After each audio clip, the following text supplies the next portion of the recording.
Ambassador John Bolton, former U.S. National Security Advisor under President Trump's first term. Mr. Ambassador, good to see you. I'm trying to understand what Rubio is saying when he says a peaceful negotiated agreement. Is that the Cuban government stays in power but acts differently? Well, it's not clear. I think regime change means regime change, and not what we did in Venezuela, not what we failed to do in Iran. In Cuba, you need the top echelon of government to depart the island, maybe for exile in Mexico or wherever they want to go. And we have to have a way to bring the government back under control of the people. It's going to take some time. Obviously, it's been decades since the Cuban people have had a chance to pick their own government, but that's what needs to be worked out. And I'm a little worried that they're going to try and run the Venezuela game plan and kidnap or snatch Raul Castro, who's 94 years old, under this indictment, which is perfectly justified. But it won't change anything in Cuba, as it really hasn't changed anything politically in Venezuela. You know, Mr. Ambassador, I'm reminded that back in 2020, before your memoir came out, or as it was coming out, Donald Trump famously said, if I listened to him, we would be in World War VI by now, referring to you. I think sometimes that gets a little bit of a chuckle out of you.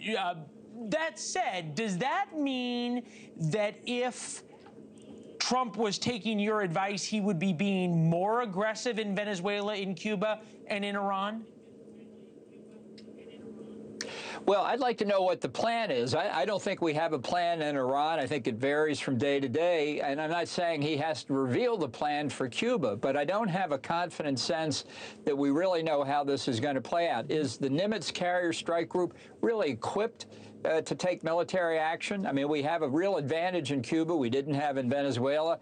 We have the Guantanamo Bay naval base right there on the island, so that's a step forward. But this is something clearly we need to be talking to key figures in the opposition in Cuba. The Cuban American community, I'm sure, can be extremely helpful here. Let's just think this through before we force it into something that could be very detrimental to the people of Cuba if the army and the police stick with the regime.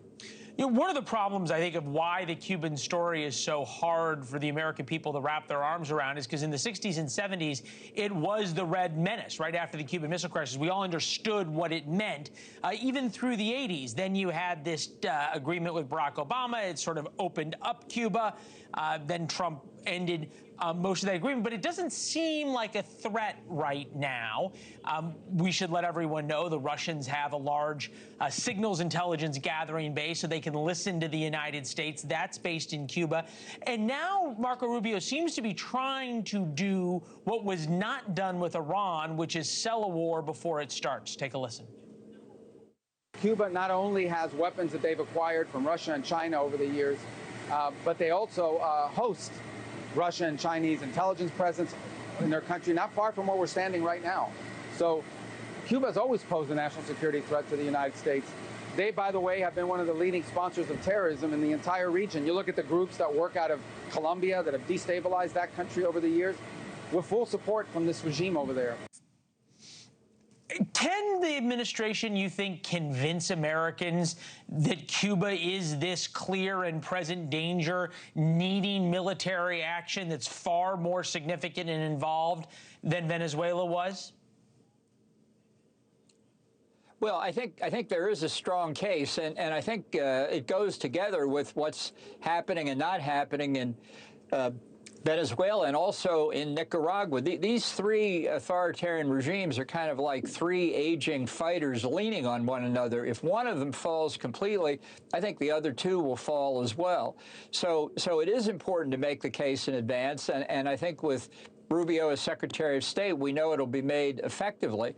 The question is whether they've thought through exactly what needs to be done. I think Cuba really is separate in many respects from Venezuela, Iran, or any place else for the reasons you say. It is 90 miles away, and the influence we could have over the island, very beneficial influence, if we could get the Castro regime out of power, is enormous. This is a real opportunity. Thank you for watching. Subscribe below and download our NewsNation app right now on your phone, and you will get fact-based, unbiased news for all Americans.